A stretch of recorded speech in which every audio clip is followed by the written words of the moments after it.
पुराणों में लिखा है कि धरती को विनाश से बचाने के लिए महादेव ने विषपान किया था। समुद्र मंथन से निकले विष को अपने कंठ में छिपा लिया था। जहां से पुराणों की वो कथा खत्म होती है, महादेव के रहस्य की एक दिलचस्प कहानी वहीं से शुरू होती है। लोगों की दिलचस्पी इस किले में मौजूद उस शिवलिंग से है जहां कहा जाता है कि समुद्र मंथन से जुड़े प्रमाण आज भी मौजूद हैं। इस शिवलिंग से पानी जिसको पसीना रिसने का दावा किया जा रहा है, वो रिसना कभी बंद नहीं होता। ये कहानी है उस शिव दरबार की जहां पौराणिक काल में महादेव को नीलकंठ का नाम दिया गया। ये रहस्य है उस शिवरूप का जिसका कंठ आज भी विष की ज्वाला में जल रहा है। एकदम आश्चर्य की चीज है। हम तो जीवन भर से काम कर रहे हैं और ऐसा फिनोमेना हमने कहीं नहीं देखा है। न जाने क्या है उस शिव प्रतिमा में कि उसके कंठ से पसीने की बूंदें नहीं थमती। लगातार रिसा हो रहा है और रिसना बंद नहीं हो रहा है। जिसे जितना साफ करो नमी उतनी ही बढ़ती है। जितनी बार पोंछो पसीने की बूंदें उतनी बार बहती हैं। पोंछने के बाद जो है फिर से पसीना निकला, बूंद बूंद निकलता है, थोड़ा सा झिलमिलाता रहता है पसीना। आज तलाशते हैं शिव पुराण की युगों पुरानी एक कहानी को। आज चलते हैं जमीन से 150 फीट नीचे एक गहरी गुफा में और पड़ताल करते हैं उस पौराणिक कथा की जिसमें लिखा है कि एक पाताल गंगा ने महादेव के कंठ की आग को बुझाया था। आज ढूंढते हैं वो निशानियां भी जो उन गुफाओं में रामायण का सबूत बनकर सामने। आज पड़ताल करते हैं उस शिवरूप की जिसके चमत्कार को पूरी दुनिया नमस्कार करती है। आज उतरते हैं जमीन की उस गहराई में जहां इससे पहले कोई कैमरा नहीं पहुंचा।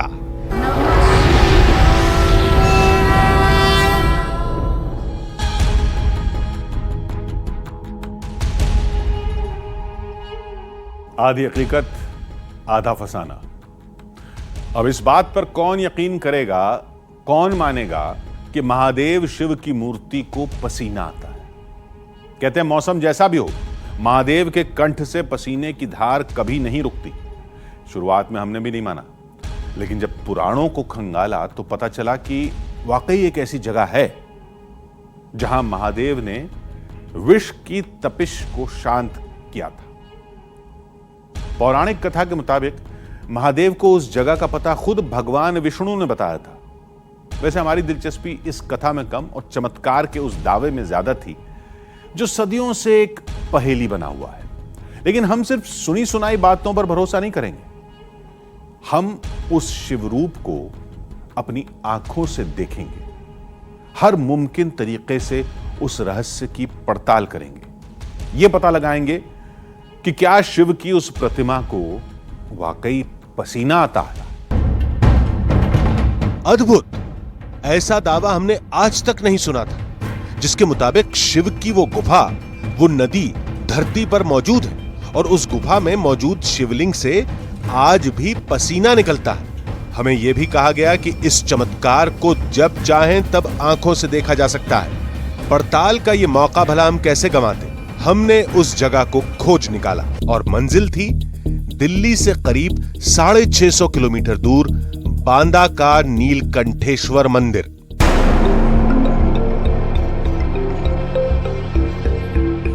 नीलकंठेश्वर मंदिर के बारे में हमें पता नहीं था।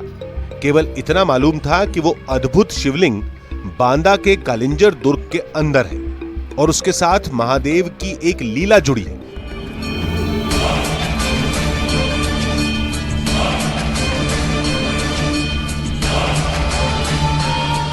पौराणिक कथाओं के मुताबिक जब देवताओं और राक्षसों ने समुद्र मंथन किया तो मंथन में सबसे पहले विष निकला।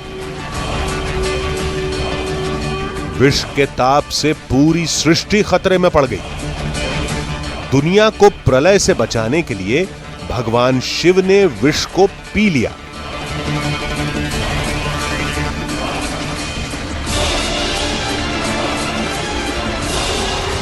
दावे के मुताबिक शिव का वो अद्भुत धाम महादेव के नीलकंठ अवतार का सबसे बड़ा साक्ष्य है, जहां समुद्र मंथन से जुड़ी निशानियां भी मिलती हैं।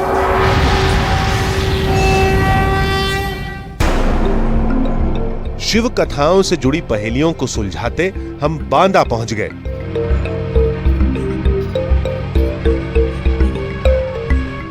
लेकिन हमें यहां से और आगे कलिंजर जाना था।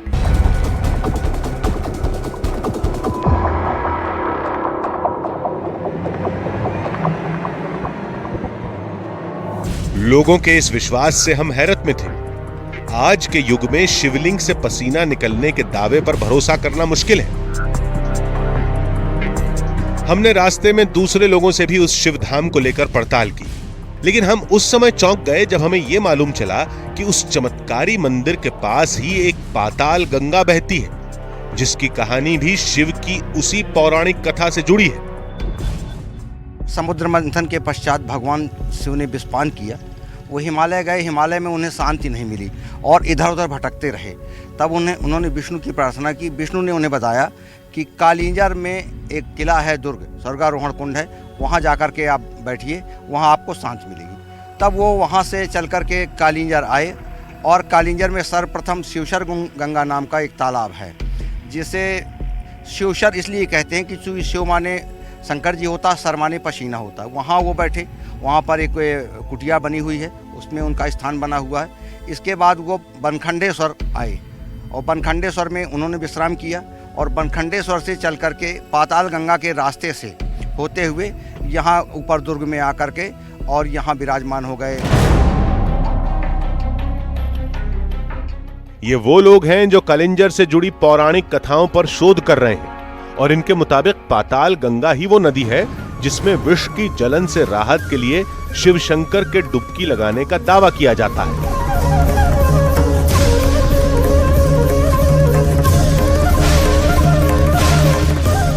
कहानी के मुताबिक महादेव ने पहले उस पाताल गंगा में डुबकी लगाई, फिर उस गुफा में जाकर विराजमान हुए जहां उस अद्भुत शिवलिंग के होने का दावा किया जाता है, जिसके कंठ से आज भी पसीना निकलता है। हमने भी तय किया कि पहले उस पाताल गंगा की पड़ताल करेंगे, फिर उस शिवलिंग की तलाश करेंगे। कालिंजर में जमीन से 70 फीट नीचे पाताल गंगा मौजूद है। मान्यता है कि शिव जी के विष की गर्मी को ठंडा कर पाताल गंगा पाताल में समा गई। लोगों का दावा है कि उसके प्रमाण आज भी मौजूद हैं।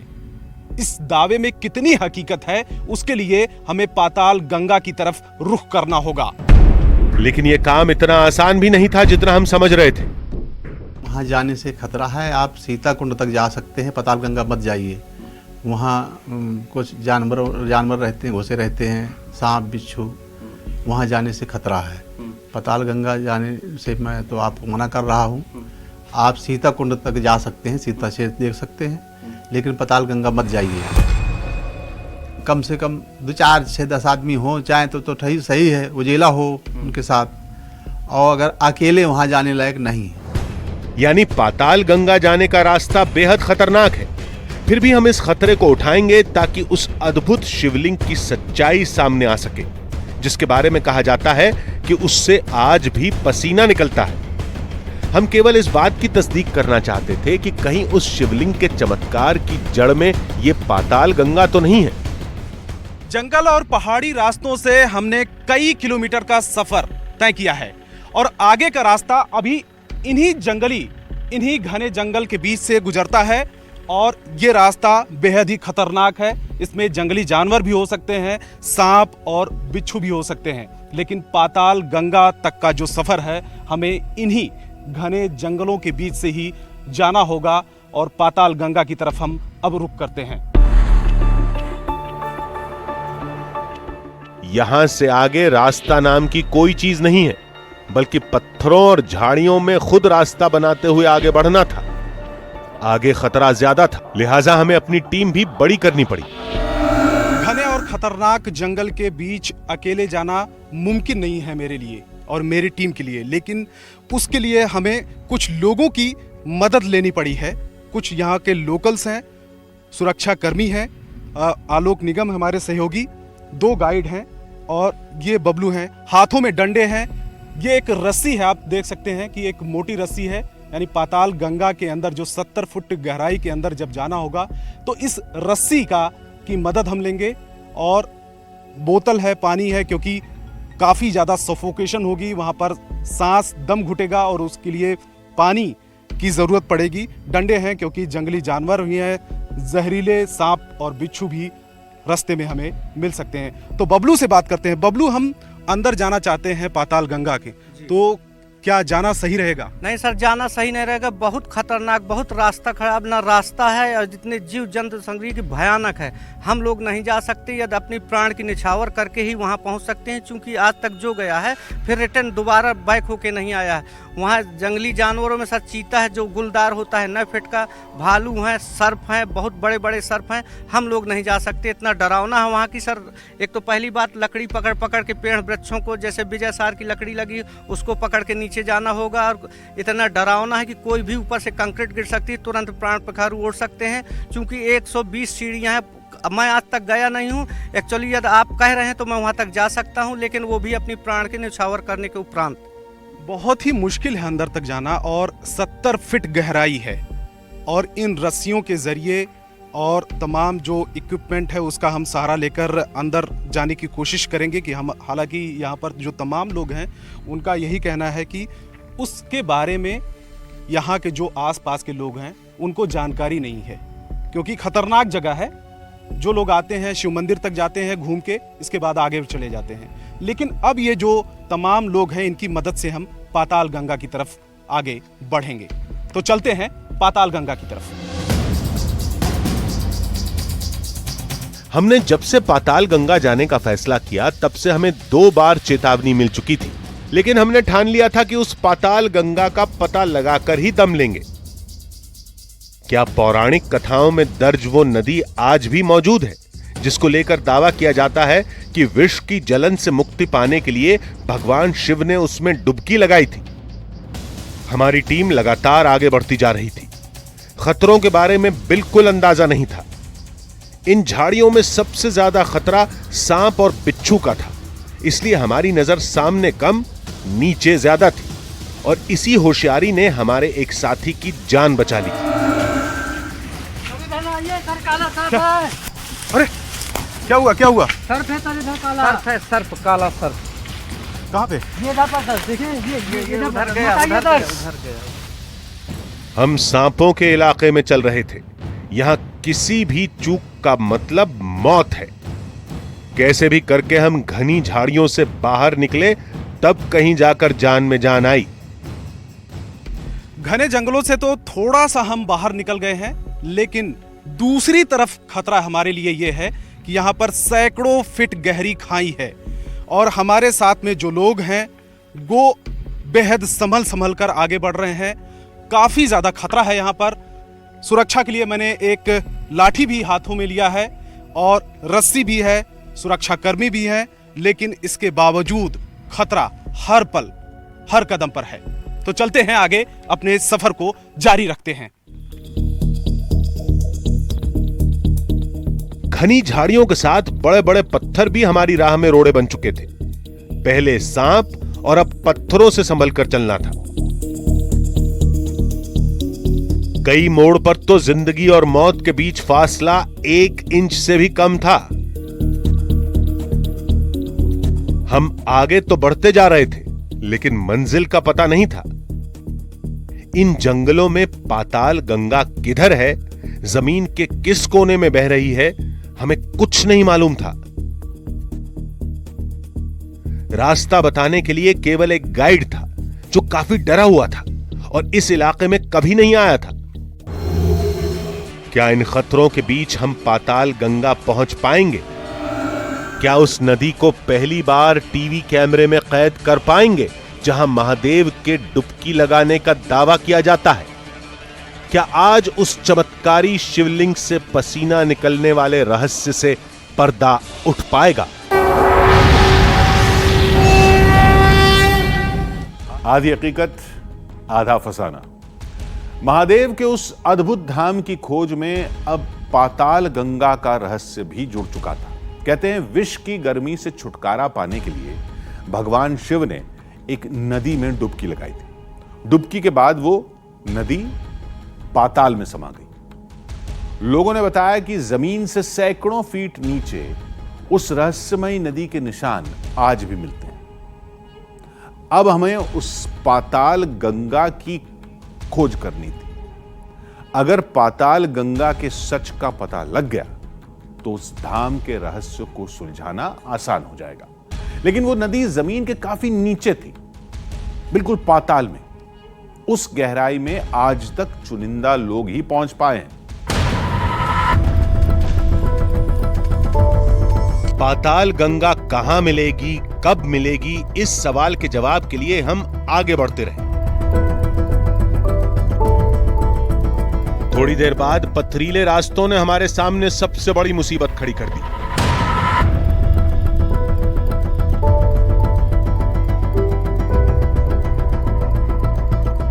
कई किलोमीटर तक हम पैदल चल चुके हैं और इसके आगे एक बड़ा पत्थर है, लेकिन बेहद ही चिकना है और अगर हम थोड़ा सा भी फिसले तो गहरी खाई में भी गिर सकते हैं। और ऐसे में अब हमें रस्सी का सहारा लेना होगा और रस्सी के सहारे हम आगे बढ़ेंगे।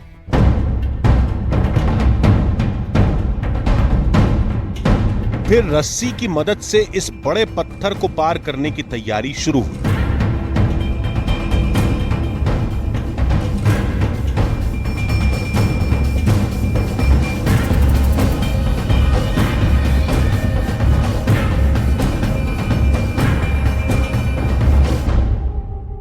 बेहद मुश्किल है नीचे उतरना, लेकिन इस रस्सी के सहारे हम लोग यहां तक पहुंच चुके हैं और आगे अब पाताल गंगा की तरफ रास्ता जाता है। बिल्कुल नज़दीक हम पहुंच चुके हैं और आगे का सफ़र और भी ज़्यादा खतरनाक है।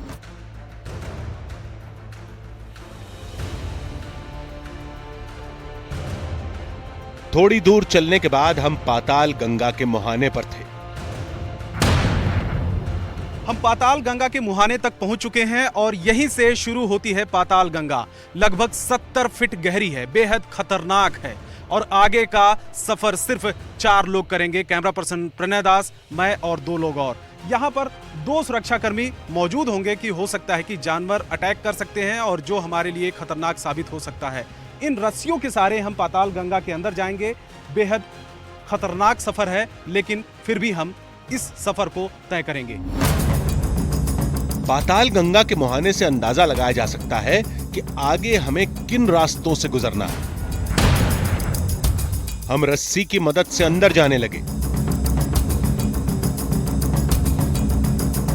आगे बेहद तंग और घुटन भरा रास्ता था। इन संकरे रास्तों पर बहुत संभल कर कदम रखने थे,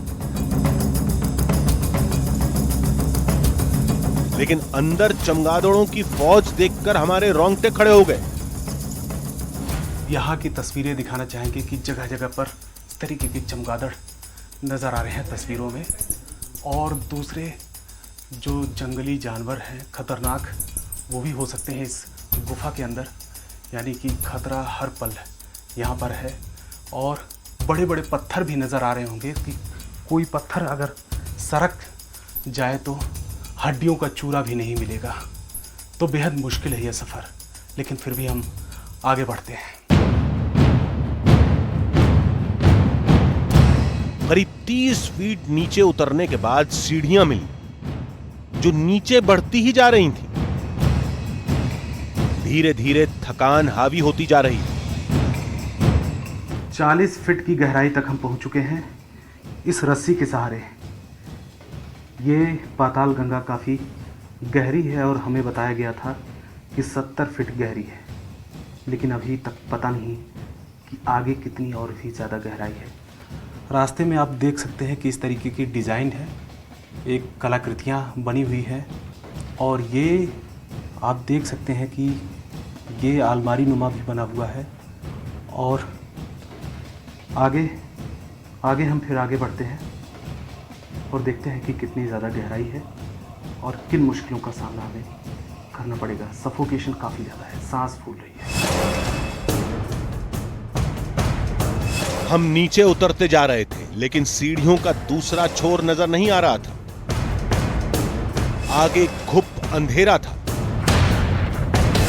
मुझे अब कुछ आगे दिखाई नहीं दे रहा है।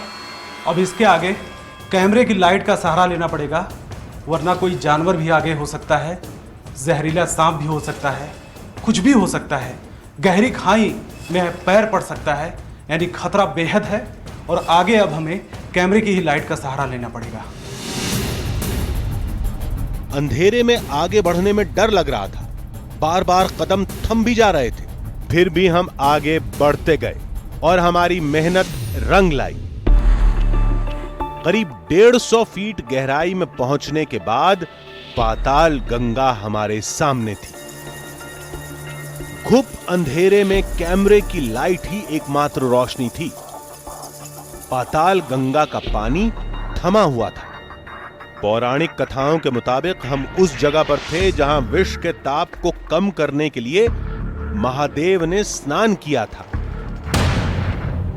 आखिरकार हम पाताल गंगा तक पहुंच चुके हैं। बेहद खतरनाक, खौफनाक और डरावना ये सफ़र था। रस्सी के सहारे हम किसी तरह यहाँ पर पहुँचे हैं और इसके आगे अब अनंत जल है।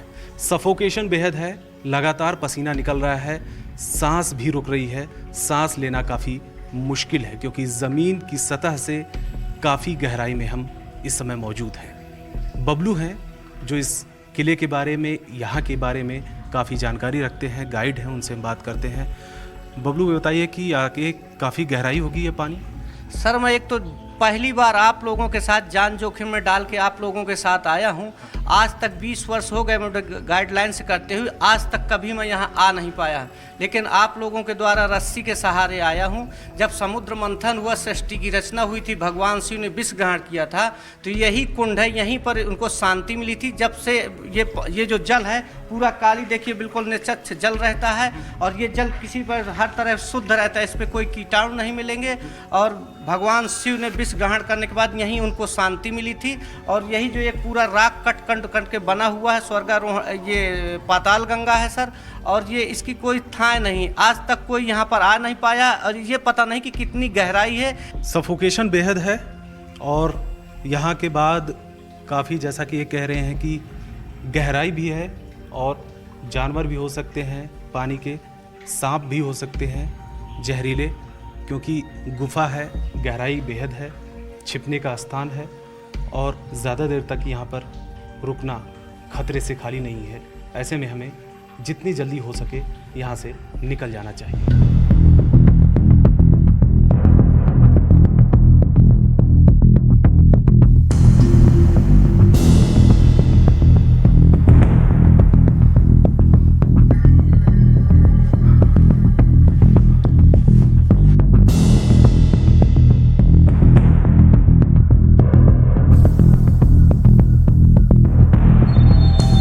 पाताल गंगा के बारे में जो कुछ हमें बताया गया था और जो कुछ हम सोचकर अंदर गए थे, उससे कहीं ज़्यादा मुश्किलों और डरावना ये सफ़र रहा। हमारी कोशिश थी कि लोगों को इसके बारे में जानकारी हो, क्योंकि तमाम लोग कालिंजर आते हैं, घूमने के लिए आते हैं, लेकिन उनको इसके बारे में पता नहीं है। डूबते सूरज ने हमारे कदमों को रोक दिया और हम सुबह होने का इंतजार करने लगे।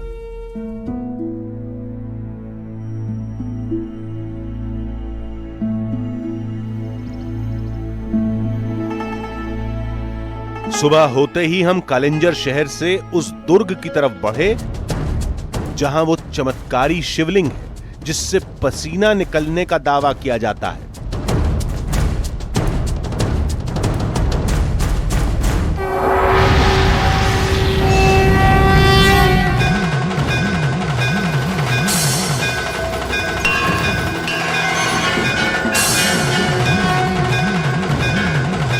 मंदिर के अंदर जाते समय हमारी उत्सुकता चरम पर थी। चंद पलों में ही हम मंदिर के अंदर थे।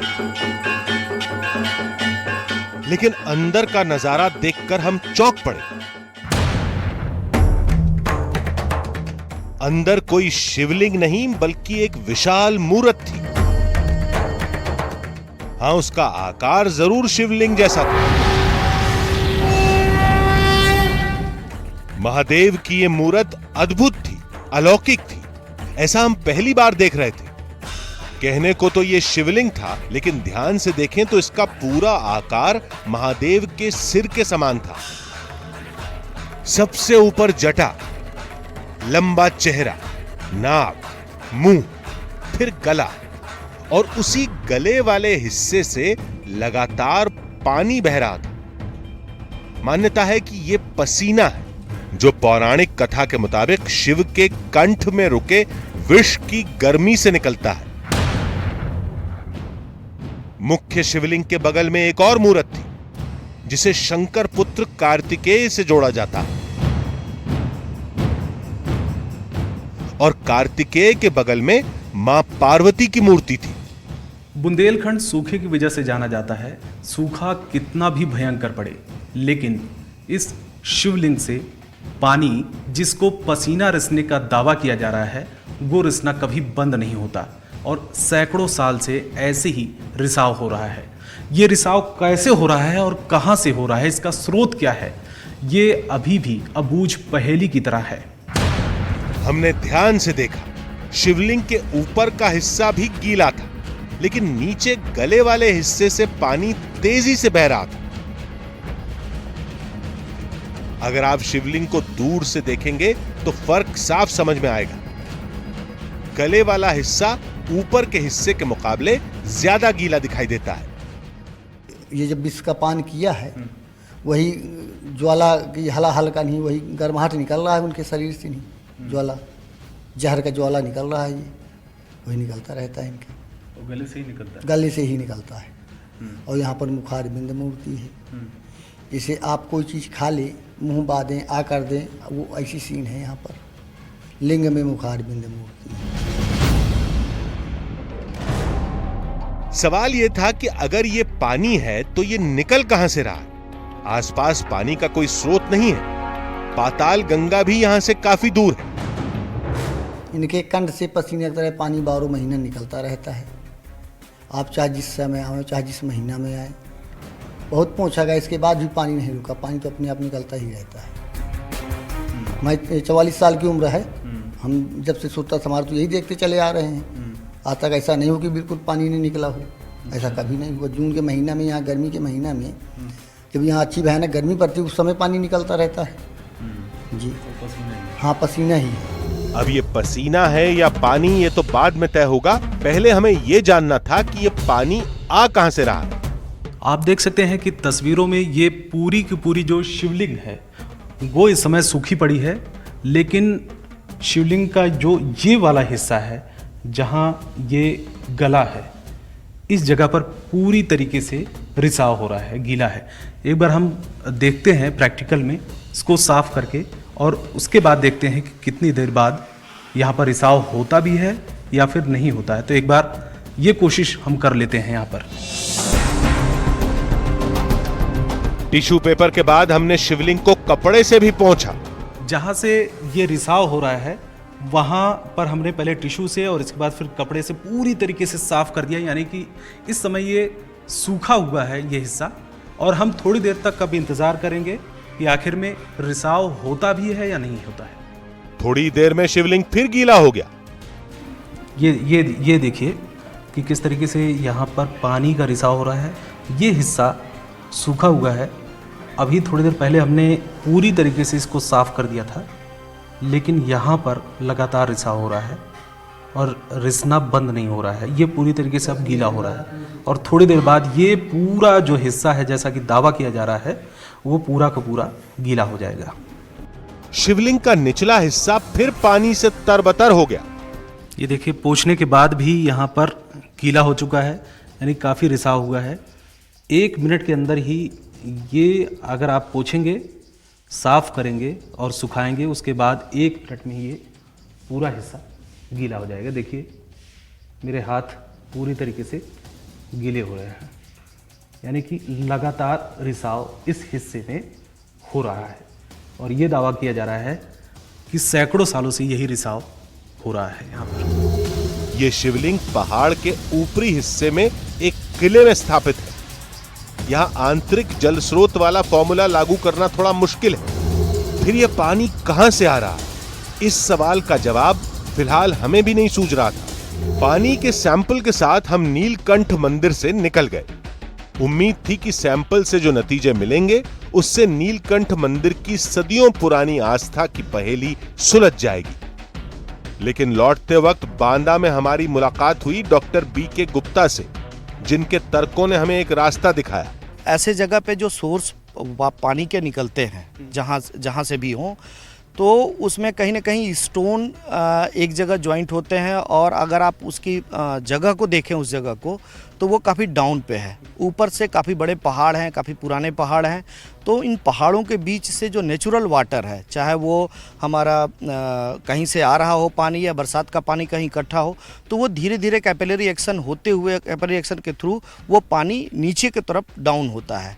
तो जहाँ भी ओपनिंग उसकी मिलती है वो पानी वहाँ से फ्लो करता है, निकलता है। अब वो ऐसी मान्यता या धारणा है कि उस जगह से निकलता है जहाँ पे वो शिवलिंग बना हुआ है। नेचुरल ओपनिंग हो सकता है वहीं पे हो। विज्ञान के तर्क अपनी जगह सही हैं। हो सकता है पहाड़ों के अंदर बहती जलधारा इस शिवलिंग से बाहर निकलती है, जिसे चमत्कार का नाम दिया जा रहा है। लेकिन कुछ बातें ऐसी भी हैं जिन्हें नकारा नहीं जा सकता। बुंदेलखंड जैसे सूखाग्रस्त इलाके में पहाड़ों के अंदर भी किसी जलधारा का साल भर बहना मुश्किल है। नीलकंठ मंदिर और उससे काफी दूर बहती पाताल गंगा की कहानी आपस में जुड़ती कैसे है? और सबसे बड़ी बात, पौराणिक कथाओं और शिव पुराण में इस जगह का और इससे जुड़ी घटनाओं का जिक्र कैसे है?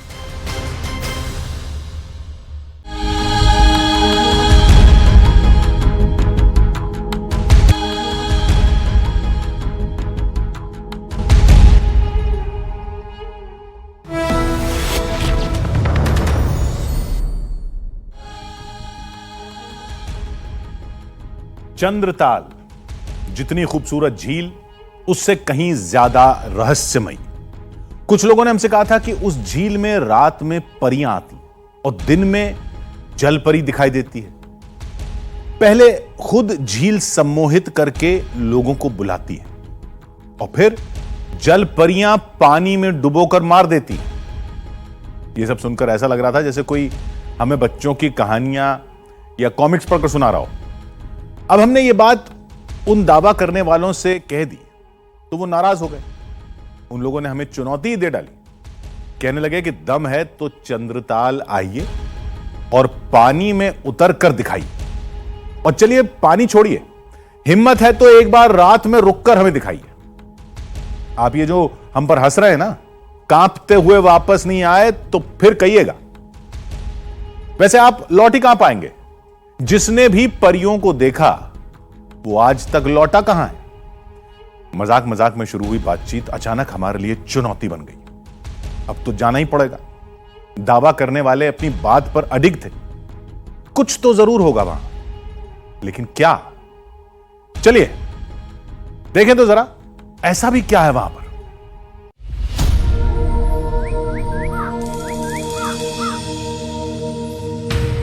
आंखों में ठंडक, कदम कदम पर चहकती कुदरत और जर्रा जर्रा जन्नत। कुदरत के सारे करिश्मे जैसे यहां एक साथ इकट्ठा हो गए। आपको ये जगह बेपनाह खूबसूरत लग रही है ना? जाना चाहेंगे ना आप यहां एक बार? तो रुकिए, ठहरिए, एक बार जरा सुनिए इन दावों में दबी दहशत। इसके जो शुरू के जो 2-4 स्टेप्स हैं वो आपको बहुत अच्छा लगेगा कि नॉर्मल है, लेकिन उसके बाद कब आपको नीचे खींच लेगा मालूम नहीं। यकीन से परे कहानियां, लाहौल को लाहौल परियों की घाटी मानते हैं जी, क्योंकि जो हमारा पहनावा आप लेडीज़ के जो आप ड्रेस देखेंगे ना जी, वो परियों का ड्रेस है जी। हैरत से भरे हादसे,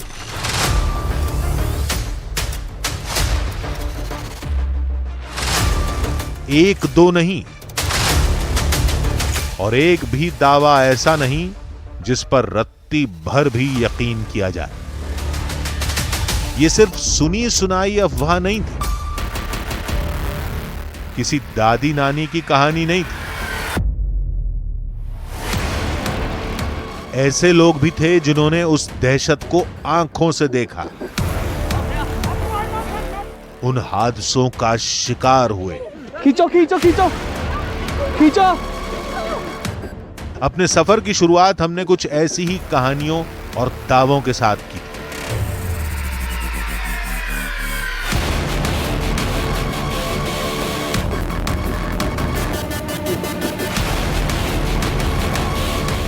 हमारी मंजिल थी हिमाचल प्रदेश के लाहौल स्पीति की चंद्रताल झील। देखिए, चंद्रताल तक पहुंचना पहले भी बहुत मुश्किल हुआ करता था, लेकिन अब थोड़ी आसानी हो गई है अटल टनल बनने की वजह से। 10,000 फीट की ऊंचाई से ऊपर दुनिया का सबसे बड़ा टनल है। थोड़ा रास्ता छोटा हो गया, लेकिन रास्ता बहुत आसान हुआ नहीं है, क्योंकि अल्टीमेटली आपको एक बहुत मुश्किल रास्ते से होकर चंद्रताल तक पहुंचना होता है। पानी अंदर खींचता है, यह कैसे हो सकता है? क्या उस जगह पर गुरुत्वाकर्षण बल बहुत अधिक है? क्या उस जगह पर भंवर बनते हैं?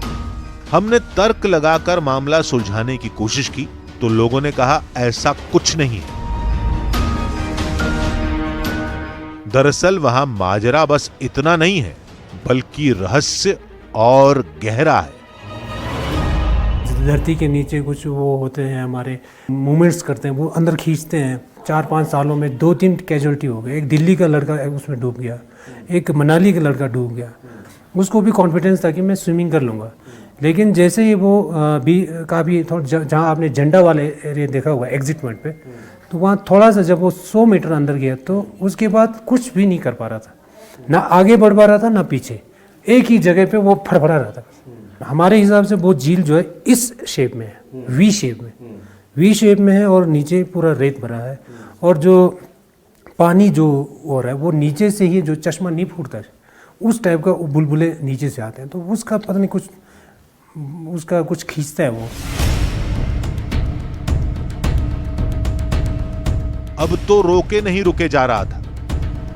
हर चेहरे के साथ कहानियां और कहानियों के साथ रहस्य बढ़ता जा रहा था।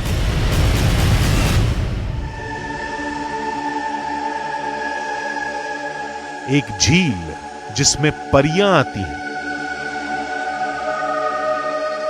वहां पानी में खेलती हैं, नहाती हैं और गायब हो जाती हैं। झील के अंदर जल परियां हैं। झील में जो तैरता है डूब जाता है।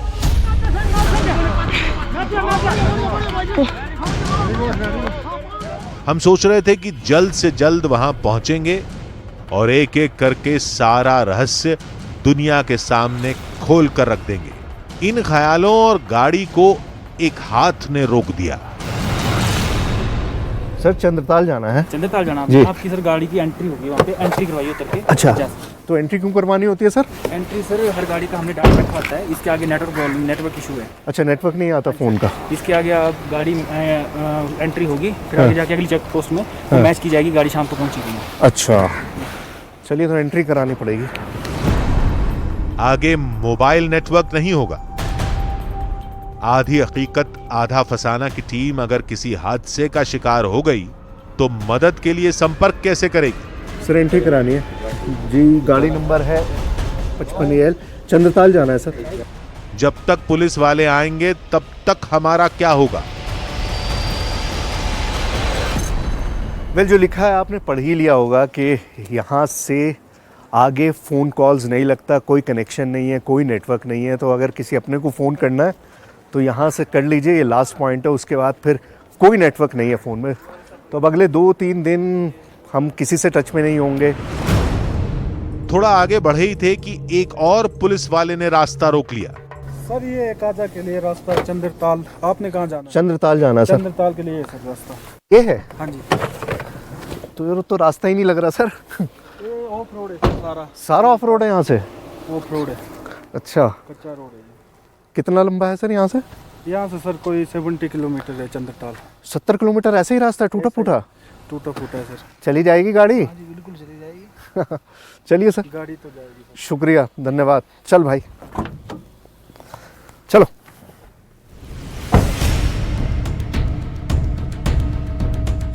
रास्ता नहीं, नेटवर्क नहीं, पानी में जाना नहीं, रात में रुकना नहीं, कुछ और बचा है तो वो भी बता दो। खतरे बढ़ते ही जा रहे थे, लेकिन हमारा इरादा न कभी कमजोर हुआ था न आज होगा।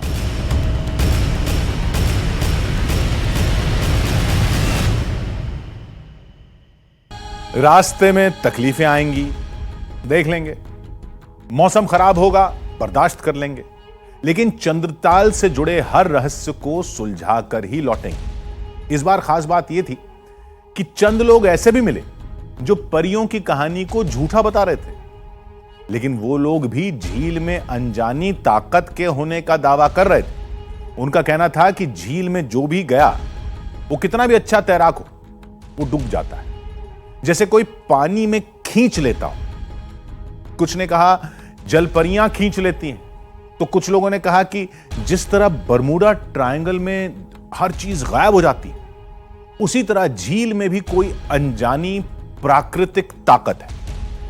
हमने सोचा कि हम झील में जाएंगे, वहां तैरेंगे, उसके बाद वहां रात में भी रुकेंगे, रहस्य भी खोल देंगे और हमें चुनौती देने वाले लोगों का मुंह भी बंद कर देंगे।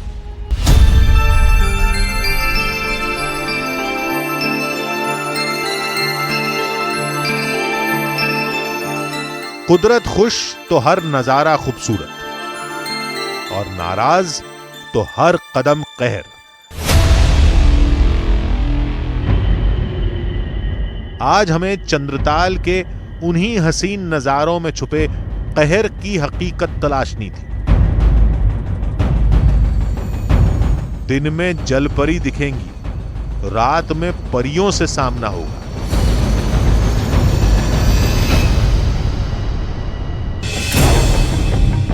पानी में जाएंगे तो अनजानी ताकत अंदर खींच लेगी।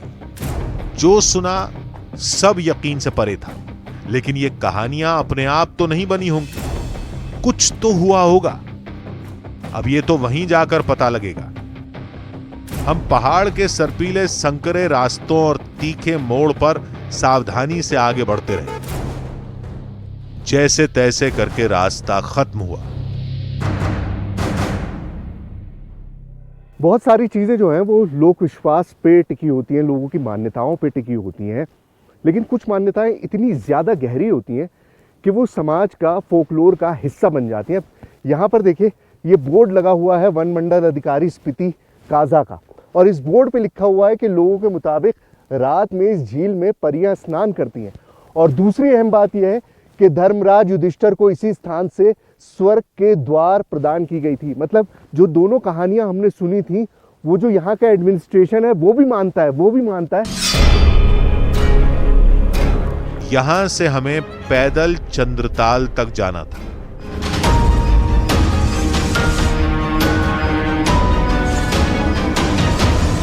हालांकि रास्ता चंद किलोमीटर का ही बचा था, लेकिन थोड़ी ही देर में चंद कदमों का फासला भी मीलों लंबा लगने लगा। पैदल चलते हुए मुझे करीबन 1 घंटा हो चुका है, लेकिन अभी तक मैं लेक के आसपास नहीं पहुंचा हूं।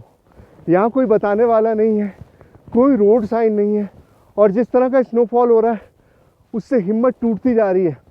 अब मेरे पास 2 ऑप्शन है। पहला ये कि मैं 1 घंटे का वापस ट्रैक करूं और गाड़ी तक पहुंच जाऊं और जल्दी से जल्दी नीचे उतरने की कोशिश करूं, और दूसरा ऑप्शन है कि मैं आगे चलता रहूं। लेकिन कितना आगे जाना है इस बात का अंदाज़ा बिल्कुल भी नहीं हो रहा है, और अगर हालात ऐसे ही रहे तो फंसने का सबसे बड़ा खतरा है, क्योंकि रास्ता बंद हो जाएगा, बहुत नैरो रास्ता है। तेजी से गिरती बर्फ, शून्य से नीचे तापमान और कई किलोमीटर लंबा रास्ता।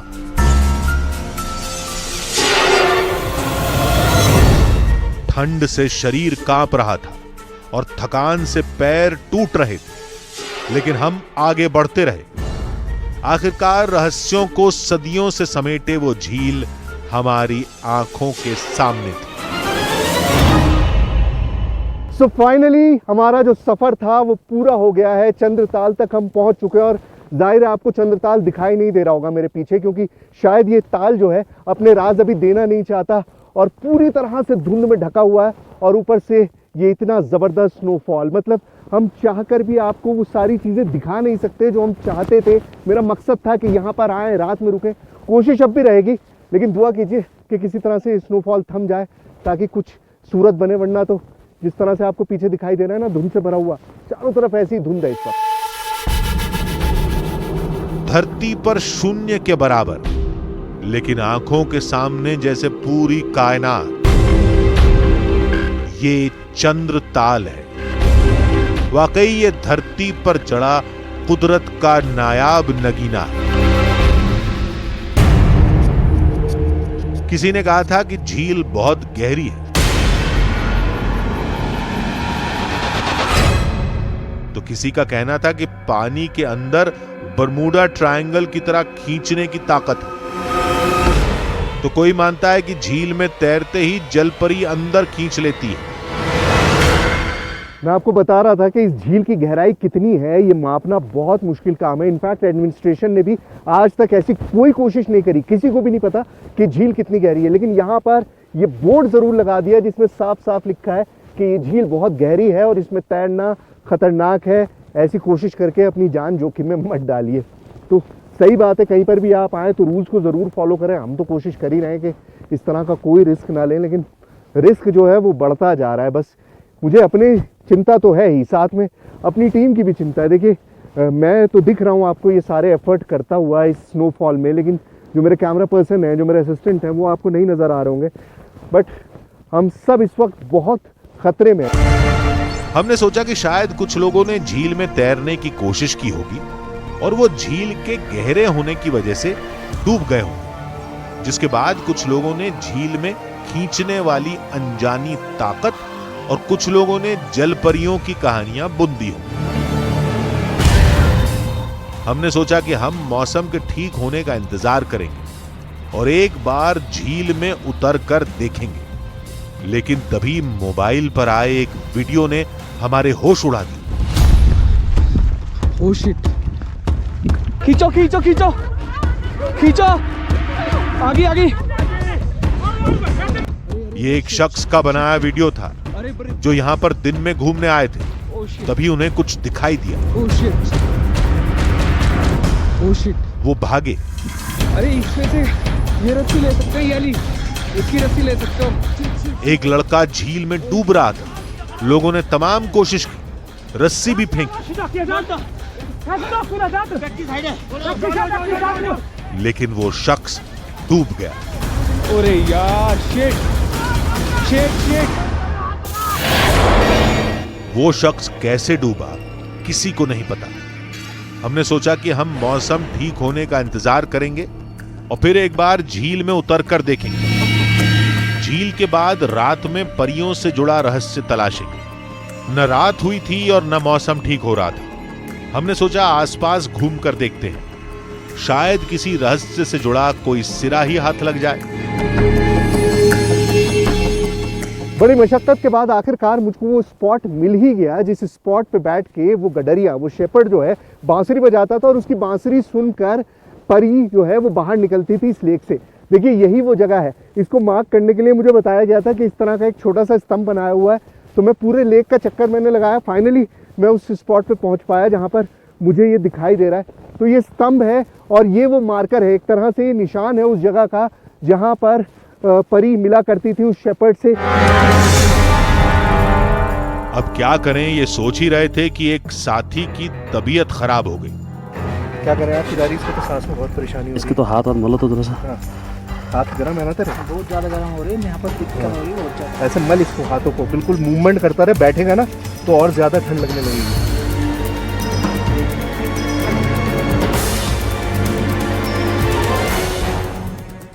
मेरा इरादा ये था कि मैं रात में शाम के बाद टेंट लगाऊंगा, लेकिन जिस तरह का मौसम है उससे, और मैंने बताया कि उनकी हालत ख़राब है मेरे एक साथी की, तो मैंने सोचा कि इस काम को पहले ही कर लेना चाहिए ताकि अगर कोई परेशानी हो तो कम से कम हमारे पास सुर छुपाने की एक जगह रहे, क्योंकि हालात जो हैं वो और ख़राब होते जा रहे हैं।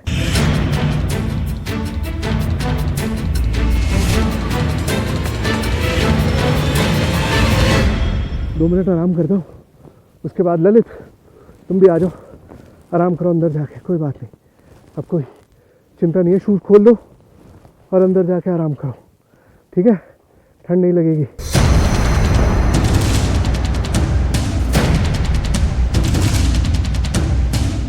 ठंड बढ़ती जा रही थी, खतरा हम पर भी मंडरा रहा था। लेक का क्या हाल है इस बर्फबारी में वो तो आपको दिख ही रहा है, लेकिन असल हालत हमारी ख़राब है। बहुत देर से इंतज़ार कर रहा था कि स्नोफॉल रुक जाएगा तो चीज़ें बेहतर हो जाएंगी, लेकिन पिछले 3 घंटे से लगातार इसी तरह से चल रहा है। हल्का भारी हो जाता है लेकिन बर्फ़बारी उसी तरह से जारी है। अब थोड़ी देर मैं भी रेस्ट कर लेता हूँ, बहुत थक चुका हूँ। कोशिश यही है कि अपने आप को फ्रेश रखा जाए। टेंट मैंने लगा दिया है, बिल्कुल उसी जगह लगाया है जहाँ पर वो बैठा करता था। भाई ऐसा है, तुम भी बंद करो और अंदर आ जाओ, ज़्यादा देर बाहर रहना ना ठीक नहीं है बिल्कुल भी। हम थोड़ा आराम करते और बीच बीच में मौसम और हालात का अंदाजा लेने के लिए बाहर आ जाते थे, लेकिन मौसम सुधरने के बजाय और खतरनाक होता जा रहा था। स्नो की आंधी चलने लगी है, बहुत तेज हवा के साथ ये स्नो आ रही है। पहले तो खड़े होके बोल पा रहा था मैं, लेकिन अब वो भी इम्पॉसिबल हो गया। मतलब ऐसा लग रहा है जैसे ये बर्फ आपको अपने साथ ले जाएगी। ये स्नो जो गिर रहा है, स्नोफॉल, वो बहुत तेज हो गया है। अब 1 मिनट रुकना भी बहुत मुश्किल है। और मुझे सबसे ज़्यादा चिंता अपने उस साथी की है, टेंट के अंदर है ललित, पता नहीं किस हाल में किस में नहीं, बहुत बुरी हालत में था। अब यहाँ से पहले नीचे उतरते हैं, सबसे पहले उसे देखो, उसके बाद कुछ और करेंगे। चलो। हम फिर टेंट में आकर बैठ गए। आगे क्या करें ये सोच ही रहे थे कि तभी हमारा वॉकी टॉकी आवाज करने लगे। तो सर जी, आपको हम कब से कांटेक्ट कर रहे हैं, आप लोग पता नहीं कहाँ हो, कब से आपने अपना वॉकी टॉकी ऑफ कर रखा है, प्लीज वहां से निकलिए। कहाँ हैं अभी आप? सर मैं चंद्रताल पर हूँ, गलती से वॉकी टॉकी मुझसे ऑफ रह गया था, मैंने बैग में डाल दिया था, आई एम वेरी सॉरी। लेकिन चंद्रताल पे हूँ और बर्फ पड़ रही है, काफी स्नोफॉल हो रहा है यहाँ पे। और इसलिए मना कर रहा था कि वहाँ पर स्नोफॉल हो रहा, तो नीचे से कोई अब हेल्प भी नहीं हो पाएगी आपकी। आप तुरंत वहाँ से निकलिए, क्योंकि ऊपर से आदेश आ रखे कि हैवी स्नोफॉल हो रहा है। आप निकलिए तुरंत वहाँ से, बिल्कुल मेरा आदेश है आपको। सर मैं बस अपना शूट रैप अप, मेरा तो शाम तक का इरादा है, थोड़ा सा रुकने का प्लीज़, मतलब कोशिश करने दीजिए एक बार। नहीं नहीं नहीं, बिल्कुल नहीं। आप हटाइए वहाँ से, मैं पुलिस वालों को भेज रहा हूँ नीचे से ऊपर, आपको कोऑर्डिनेट करेंगे। नहीं आप किसी को भेजिए मत, हम खुद वो करते हैं, कोई बात नहीं। जल्दी करिए, तुरंत मुझे आदेश करिए। हमारे साथी की हालत भी खराब होती जा रही थी और प्रशासन ने भी फौरन लौटने का आदेश दे दिया था।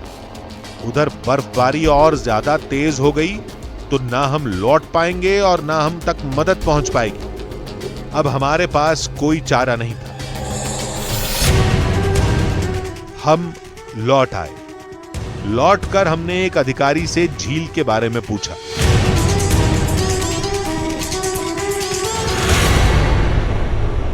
चंद्रताल लेक के अराउंड आप जब भी परिक्रमा करेंगे तो आप पाएंगे कि हर 10 पग के बाद वो लेक पूर्णतः आपको एक डिफरेंट लेक लगती है। उसको आपको लगता है कि ये क्या हुआ, इसका हर बार रंग बदल रहा है। उसके एक तो उसके कारण ये है कि वो पानी बहुत साफ़ सुथरा है, तो उसमें आप जो डालोगे वही दिखेगा।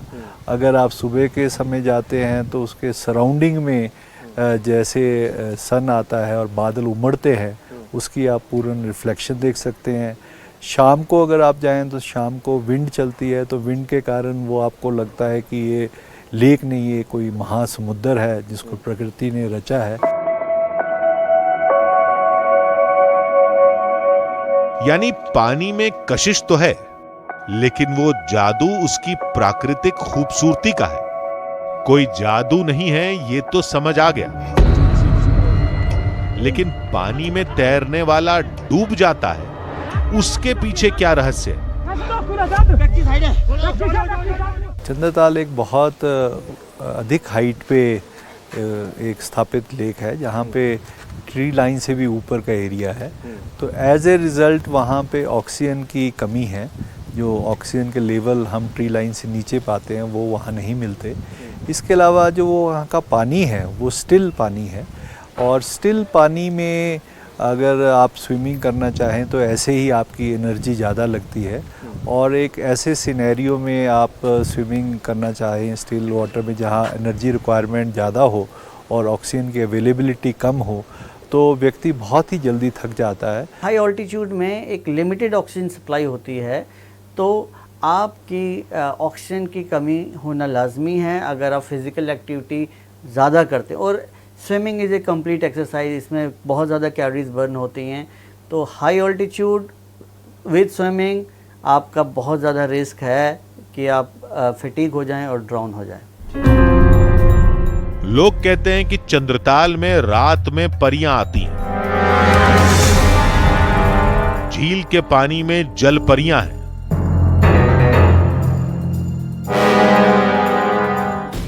चंद्रताल के पानी में गुप्त शक्तियां हैं, और वही ताकतें तैरने वाले को अंदर खींच लेती हैं। वहीं सरकारी अधिकारी ने हादसों के लिए पानी से जुड़े एक विज्ञान को वजह बताया, और सच इन दोनों के बीच कहीं उसी झील में डूबा हुआ है। विज्ञान और मान्यताएं, सबके अपने अपने तर्क, अपना अपना सही गलत, और हमारा फैसला नहीं। हम कोई फैसला नहीं सुनाते, हम बस सारी बातें आप तक पहुंचाते हैं, और फैसला आप लोगों का होता है। मौसम की मार और हालात की वजह से इस बार तो चंद्रताल का रहस्य अनसुलझा रह गया, लेकिन हर बार और हर जगह हमारे साथ ऐसा नहीं होता।